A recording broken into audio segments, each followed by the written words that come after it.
Welcome to celebrities lifestyle and lifestyles. எல்லாரும் எப்படி இருக்கீங்க? நல்லா இருக்கீங்களா? நான் ரொம்ப நல்லா இருக்கிறேங்க. நீங்கள் எல்லாருமே ரொம்ப நல்லா இருப்பீங்க அப்படின்னு நான் நம்புறேன்.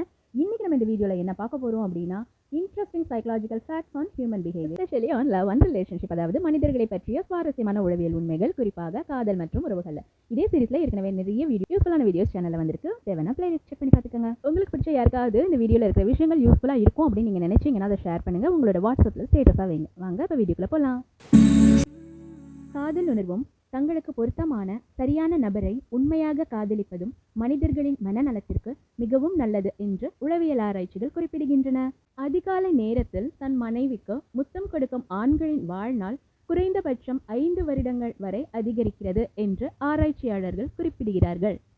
உண்மையான ஒரு ஆண் உண்மையிலேயே ஒரு பெண்ணை காதலிக்கும் பொழுது அவள் பாதுகாப்பாக இருக்கிறாளா என்பதில் அதிகம் கவனம் செலுத்துவான் என்று உளவியல் நிபுணர் ஷ்வார்ட்ஸ் தன் ஆய்வறிக்கையில் குறிப்பிட்டுள்ளார். நெருக்கம், அர்ப்பணிப்பு, பேரார்வம் இவை மூன்றுக்கும் காதல் என்ற உணர்வுக்கும் உள்ள தொடர்பு என்ன தெரியுமா? பயனுள்ள மற்றும் சுவாரஸ்யமான ஒரு ஆய்வு தகவல் இது உங்களுக்காக. 1986ஆம் ஆண்டு அமெரிக்க உளவியல் நிபுணரான டாக்டர் ராபர்ட் ஸ்டர்ன்பர்க் காதல் என்பது 3 முக்கியமான களங்களை, அதாவது டொமைன்ஸ் அடிப்படையாக கொண்டது என்று ஒரு ஆய்வறிக்கையை வெளியிட்டார். இவைதான் அவர் குறிப்பிட்டிருந்த காதலின் மிக முக்கியமான அடிப்படையான 3 களங்கள். Number 1, intimacy, this is emotional. Number 2, commitment, this is cognitive. Number 3, passion, this is physical. தமிழில் இவற்றை பற்றி இப்பொழுது சற்று விளக்கமாகவும் விரிவாகவும் பார்ப்போம். அதாவது இந்த ஆராய்ச்சியாளர் காதலை 3 முக்கிய களங்களாக பிரிக்கிறார். அதில் முதலாவது நெருக்கம். இது உணர்ச்சி பூர்வமானது. ஆனால் பல சமயங்களில் நம் நெருக்கம் என்பதை வெறும் உடல் ரீதியான ஒன்றாக மட்டுமே கருதுகிறோம். இது தவறு. அது உணர்ச்சி பூர்வமானது என்று அவர் குறிப்பிடுகிறார். இரண்டாவது அர்ப்பணிப்பு. நீங்கள் ஒரு நபரை காதலிக்கிறீர்கள் என்றால் அவரது உடல் ரீதியான மற்றும் மன ரீதியான தேவைகளுக்கு நீங்கள் பொறுப்பேற்றுக் கொண்டாக வேண்டும். இதைத்தான் அர்ப்பணிப்பு என்று அவர் குறிப்பிடுகிறார். இந்த அர்ப்பணிப்பு என்பது உணர்ச்சி பூர்வமான ஒரு விஷயம் அல்ல. இது அறிவு திறன் சார்ந்த, அறிவுபூர்வமான, அறிவார்ந்த அல்லது அறிவாற்றல் அடிப்படையிலான. இவை காக்னிட்டிவ் என்ற வார்த்தையின் தமிழாக்கம். எனவே இரண்டாவது முக்கியமான களம் காதலில் அர்ப்பணிப்பு. மூன்றாவது பேரார்வம், அதாவது பேஷன். இந்த பேரார்வம் அல்லது பேஷன் என்பதை இவர் உடல் ரீதியான ஒன்று என தனது ஆராய்ச்சியில் குறிப்பிட்டிருக்கிறார். ஒருவரின் தோற்றத்தை பார்த்து அல்லது உடல் ரீதியிலான கவர்ச்சியின் அடிப்படையில் நீங்கள் அந்த நபரை காதலிக்க தொடங்கி இருந்தாலும் அதிகபட்சமாக 1 வருடத்திற்கு பிறகு அந்த நபருடனான உங்கள் காதல் அல்லது உறவு உணர்வு ரீதியான ஒரு உறவாக மாறிவிடுகிறது என்று உளவியல் நிபுணர்கள் குறிப்பிடுகிறார்கள். கொஞ்சம் கூட மன அமைதியும் ஓய்வும் இல்லாமல் எப்பொழுதும் ஒருவிதமான அரைமயக்க நிலையிலேயே இருப்பவர்கள் எதிர்பாலினத்தவர் அனைவருமே தங்களுடன் உடலுறவு வைத்துக் கொள்ளத்தான் அலைகிறார்கள் என்று தங்களுக்கு தாங்களே மிகவும் அதீதமாக கற்பனை செய்து கொள்வார்களாம். இது நார்சிஸ்டிக் பர்சனாலிட்டி டிசார்டர், அதாவது நார்சிசிச ஆளுமை கோளாறு அல்லது தற்காதல் ஆளுமை கோளாறின் ஒருவித அறிகுறி அல்லது வெளிப்பாடுதான் என்று உளவியல் நிபுணர்கள் குறிப்பிடுகிறார்கள். காதல் என்பது நியூரோகெமிக்கல் ப்ராசஸ் மற்றும் பிஹேவியர் டெண்டன்சிஸ், அதாவது நரம்பு ரசாயன செயல்முறை மற்றும் நடத்தை போக்குகள் இவ்விரண்டும் கலந்த ஒரு உணர்வுதான் என்று உளவியல் குறிப்பிடுகிறது. தனிமையில் இருக்கும் மனிதர்கள் தங்களுக்கான சரியான உறவு வட்டம் மற்றும் சமூக செயல்பாடுகள் இல்லாத நிலையையும் தங்களது காதல் உணர்வுகள் மற்றும் தனிப்பட்ட உணர்ச்சிகளை வெளிப்படுத்த, பகிர்ந்து கொள்ள சரியான துணை இல்லாத நிலையையும் மறக்க மற்றும் சமன்படுத்திக் கொள்ள அடிக்கடி வெதுவெதுப்பான சுடுதண்ணீரில் நீண்ட நேரம் குளிப்பதை பழக்கமாக கொண்டிருப்பார்கள் என்று பல கருத்து கணிப்புகள் குறிப்பிடுகின்றன.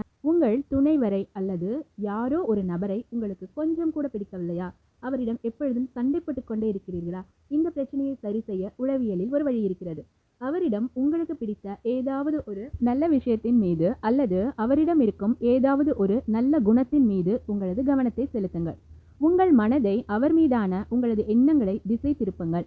உங்கள் இருவருக்கிடையே இருந்த நல்ல விஷயங்களை, அவர் என்றோ எப்போதோ உங்களுக்கு கொடுத்த நல்ல உணர்வுகளை திரும்பவும் நினைத்து பாருங்கள். அவருக்கும் அந்த ஞாபகங்களை நினைவுபடுத்துங்கள். இப்படி செய்வதால் அந்த நபர் மீது உங்களுக்கு இருக்கும் வெறுப்புணர்வும் கோபமும் காழ்ப்புணர்ச்சியும் குறைய மாறிவிட வாய்ப்பிருக்கிறது.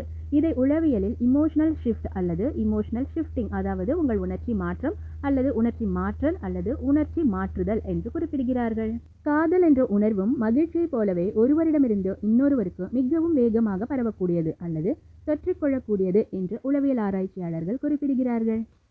காதல் உணர்விலும் பரிணாம வளர்ச்சி இருக்கிறது என்று உளவியல் ஆய்வுகள் குறிப்பிடுகின்றன. உங்களுக்கு மிகவும் பிடித்த ஒரு நபர் மீது நீங்கள் காதல் வயப்படும் பொழுது உங்கள் உடலில் எது போன்ற வேதியியல் மாற்றங்கள் நிகழ்கின்றனவோ, எந்தெந்த வேதியியல் பொருட்களும் ஹார்மோன்களும் உங்களது உடலில் சுரக்கின்றனவோ அதே போன்ற வேதியியல் சுரப்புகளும் ஹார்மோன் சுரப்புகளும் சாக்லேட் சாப்பிடும் பொழுதும் மனிதர்களின் உடலில் நிகழ்கின்றன என்று பல ஆராய்ச்சிகள் குறிப்பிட்டுள்ளன. அதனால்தான் மனிதர்கள் மிகுந்த மனச்சோர்விலும் கவலையிலும் இருக்கும் போதும் சாக்லேட் சாப்பிடுவதை வழக்கமாக கொண்டிருக்கிறார்கள். அதனால் உடனடி நிவாரணமும் மன மகிழ்ச்சியும் அவர்களுக்கு கிடைக்கிறது. காதலர்கள் தங்களுக்குள் சாக்லேட்களை பகிர்ந்து கொள்வதும் இந்த காரணத்தினால்தான். சாக்லேட்களுக்கு இணையாக தேநீர், காஃபி மற்றும் பழரசங்களை குடிக்கும் பொழுதும் இனிப்புகள் மற்றும் பழங்களை சாப்பிடும் போது கூட ஒருவிதமான உடனடி மனமகிழ்ச்சி கிடைக்கிறது. ஒரு நபரை பற்றிய நிறைய விஷயங்களை தெரிந்து கொள்ள வேண்டும் என்று நீங்கள் விரும்புகிறீர்கள் என்றால், எப்பொழுதும் அவரை பின்தொடர்ந்து சென்று கொண்டிருக்கிறீர்கள் என்றால், ஏதோ ஒரு விதத்தில் அவர் உங்கள் மனதில் இருந்து கொண்டிருக்கிறார் என்று அர்த்தம்.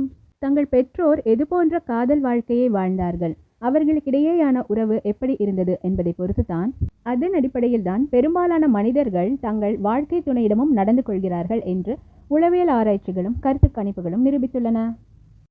இதற்கு உளவியலில் அப்சர்வேஷனல் லேர்னிங் அண்ட் மாடலிங் என்று பெயர்.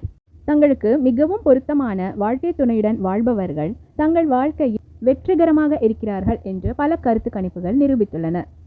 மனிதர்கள் தாங்கள் மிகவும் சரியாகவும் உறுதியாகவும் தான் குறிப்பிடுகிறோம் என்று சொல்லும் பெரும்பாலான விஷயங்கள் முன்னுக்கு பின் முரணானதாகவும் நேரம் அல்லது காலகட்டத்தில் மாறுபட்டதாகவும் இருக்கும். இதை ஃபால்ஸ் மெமரி, அதாவது தவறான நினைவு பதிவு என்று உளவியல் நிபுணர்கள் குறிப்பிடுகிறார்கள்.